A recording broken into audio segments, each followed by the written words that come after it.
Have you ever felt that strange resistance deep inside when the doorbell rings? Someone wants to stop by, share a coffee, maybe even stay a while. From the outside, it looks innocent, ordinary, just another visit. But within you, something tightens. A quiet urge rises. I don't want this. I don't want anyone in my space right now. It doesn't mean you hate people. It doesn't mean you're cold or angry at the world. In fact, you might be kind, warm, even social in the right circumstances.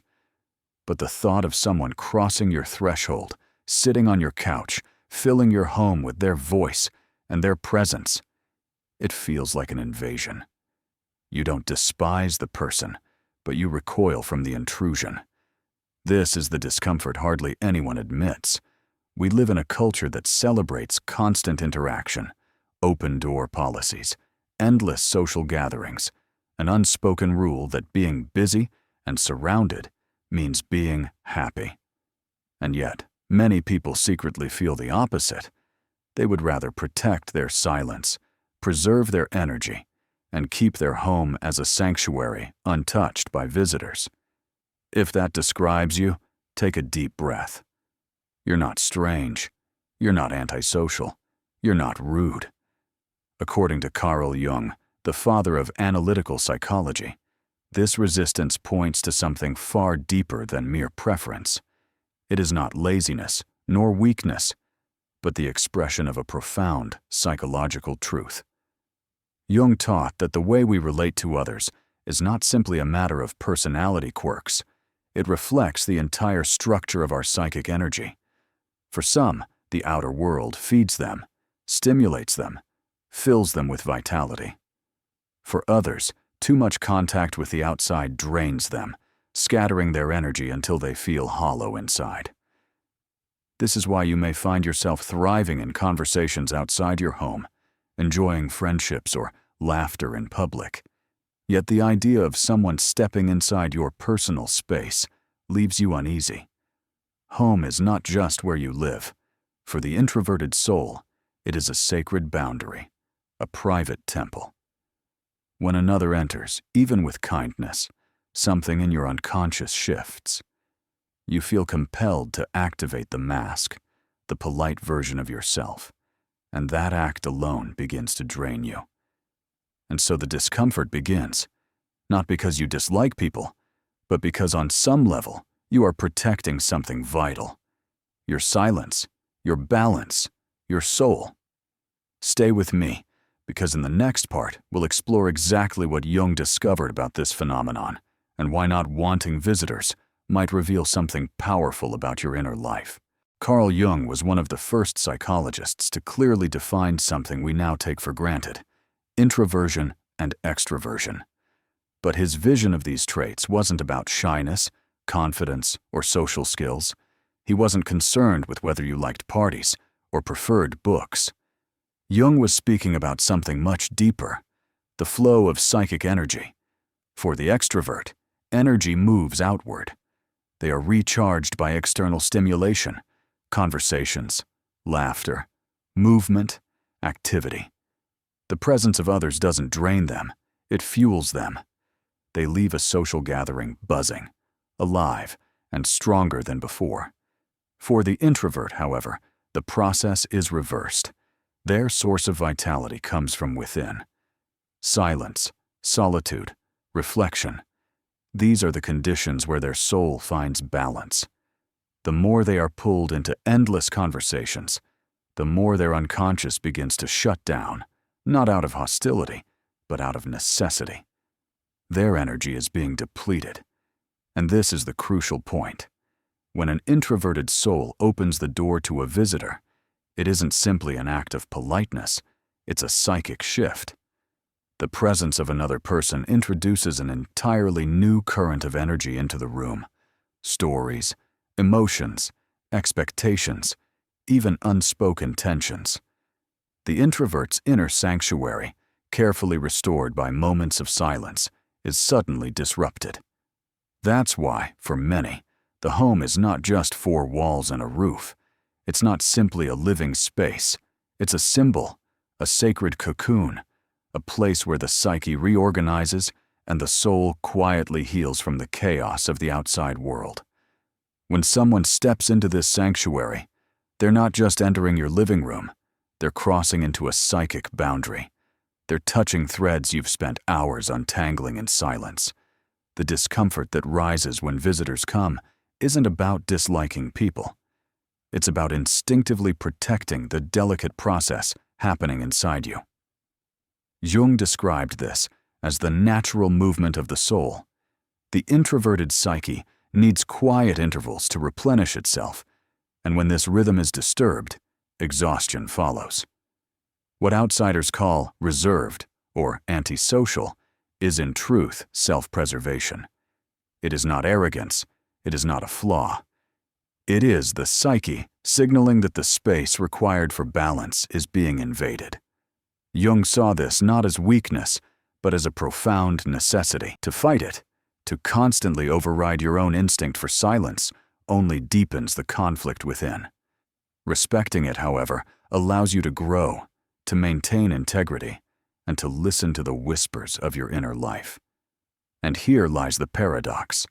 What others misinterpret as coldness may in fact be one of the strongest acts of self-love. Think about what happens the moment someone steps into your home. Outwardly, it's simple. A knock at the door, a polite greeting, a casual conversation. But inwardly, something much more complex is happening. Without realizing it, you're forced to activate a social mask, what Jung called the persona. The persona is the version of ourselves shaped for the outside world. It's the mask we wear at work, in family gatherings, at social events. The part of us that knows how to be polite, agreeable, and acceptable. The persona isn't fake. It serves a purpose, but it is not the whole of who we are. And here lies the problem. When you're in your own home, you don't expect to wear this mask. This is supposed to be your place of rest, where you can finally breathe as your authentic self. But when a visitor enters, the mask returns. You adjust your tone, you monitor your words, you watch your body language, you notice the dishes in the sink, the light in the room, the length of the silence. Every detail feels like it demands energy. And slowly, almost invisibly, the exhaustion builds. Yet there's another layer even deeper than the persona. Jung called it the shadow, the collection of everything we've pushed down, hidden, or disowned within ourselves. Old fears, painful memories, unspoken wounds, aspects of our personality that we once felt weren't acceptable. The shadow doesn't disappear. It waits in silence, influencing us from below the surface. Here's where the discomfort of visitors becomes more than just inconvenience. The presence of another person, through their words, their energy, even the way they sit, can accidentally press against that shadow. They might stir a memory, awaken an insecurity, or mirror something you don't want to confront. And suddenly, without fully knowing why, you feel restless, irritated, drained. It isn't about the visitor themselves. It's about what their presence stirs in your unconscious. Jung put it simply, what you do not bring into consciousness appears in your life as fate. Sometimes fate looks like a simple visit that feels unbearable. This is why not liking visitors isn't arrogance or social failure. It's often your psyche's way of guarding the fragile boundary between your inner self and the outer world. The persona drains you, the shadow unsettles you, and together they make something as ordinary as small talk feel like an overwhelming performance. Recognizing this doesn't mean rejecting people. It means understanding that your inner life has weight, and honoring that weight is a form of psychological honesty. At some point, almost everyone who feels uneasy with visitors asks themselves, "What's wrong with me?" We live in a culture that celebrates constant availability, always saying yes, always being present, always keeping the door open. To prefer silence, to decline an invitation, to close the door on company. These choices are often labeled as selfish or cold. But Carl Jung saw something very different. He believed that the urge to retreat, the inner pull toward solitude, was often the beginning of one of life's most important journeys, the process of individuation. Individuation is Jung's term for becoming your true self, not the mask you show the world, not the role society demands of you, not even the identity shaped by your family's expectations. Individuation is the gradual unfolding of your essence, the unique combination of light and shadow, strength and vulnerability that makes you who you are. And here's the truth most people overlook. This process doesn't happen in noise. It doesn't happen in endless conversation or social obligations. It happens in silence. It happens in retreat. It happens when you finally stop performing for the world and start listening to yourself. That's why the resistance you feel to having visitors isn't laziness or emotional instability. It's your soul protecting the time and space you need for inner work. Your discomfort is not a flaw, it's a signal, a whisper from within saying, "Wait, I need space, I need quiet, I need myself." Think about the relief you felt after closing the door behind you at the end of a long day. Shoes off, phone silenced, the air finally still.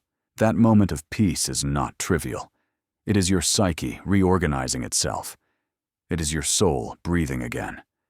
And when a visitor disrupts that, no matter how kind they may be, the inner process is interrupted.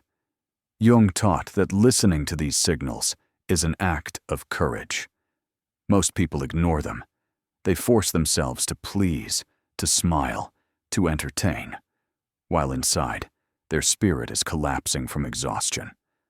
But the moment you respect your need for solitude, you step closer to your authentic self.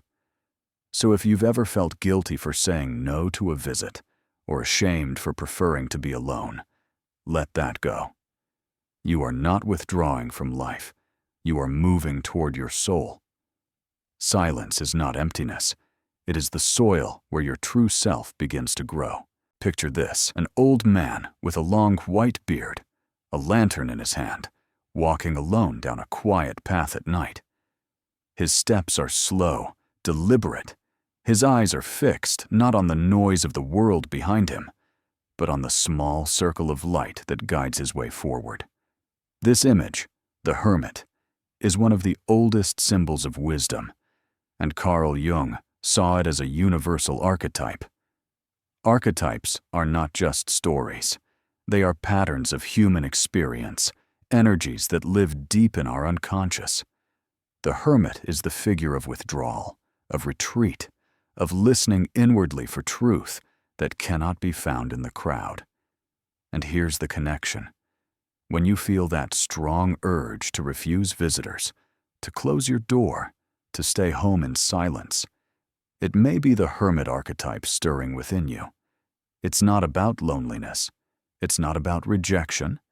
It's about hearing the call to step back so you can step more fully into yourself. The Hermit knows something we often forget. Wisdom is born in silence. Growth begins in solitude. Light emerges only after we face our shadows. By turning inward, the Hermit discovers what the outside world cannot provide: clarity, depth, and inner strength. This is why solitude feels so powerful when you embrace it. The absence of visitors, the quiet of your own space, the stillness of your thoughts. It isn't emptiness, it's sacred ground. The Hermit archetype teaches that solitude is not isolation, it is preparation. You retreat not to disappear, but to return with a clearer sense of who you are. Jung believed that this archetype exists in all of us, whether we recognize it or not. The Hermit's lantern is a symbol of the inner light, the quiet flame of the soul that can only be seen when the noise outside fades away. And the home, your home, becomes his temple. The walls protect your silence. The rooms mirror your inner landscape.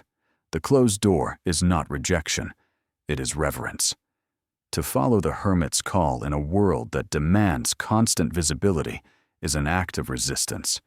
It is saying no to the superficial, no to the pressure of endless social performance, and yes, to depth, to clarity, to the hidden wisdom waiting within you. So the next time you feel uneasy about visitors, remember this: you are not avoiding life. You are answering the hermit's call, and that call may be leading you to the deepest truths of your soul. By now you can probably feel it. This uneasiness with visitors isn't just a quirk of personality. It's not a flaw to be fixed. It's a reflection of something profound happening within your soul. Jung called it individuation, the process of becoming whole. And it often begins in silence, in retreat, in the courage to say no. But solitude doesn't mean isolation. The hermit archetype doesn't reject the world forever. He retreats to find light within, and then returns to share that light with others. That's the balance. Jung taught that a healthy life isn't about shutting the world out completely or constantly giving yourself away. It's about dialogue between both aspects, your inner voice and the outer world. So how do you live this balance? First, you must recognize your signals. If your body feels heavy, if your thoughts scatter, if your mood grows irritable, these are not random. They're signs that your psyche is running low on energy, urging you to step back. Listen to them. Don't force yourself into conversations when your soul is asking for silence. Second, you must protect your space. Create rituals that nourish you, whether it's reading quietly, taking a walk alone, or beginning your morning in silence before the world intrudes. These are not luxuries. They are lifelines.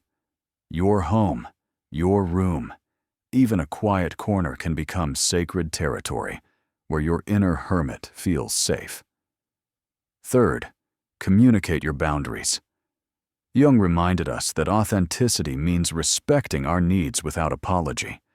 You don't need a long explanation or excuses. A simple, "I'm staying home today, I need time for myself," is enough. The people who truly care for you will understand. Those who don't, that's another story. And finally, be gentle with yourself. Don't expect to be endlessly social, endlessly available, endlessly performing.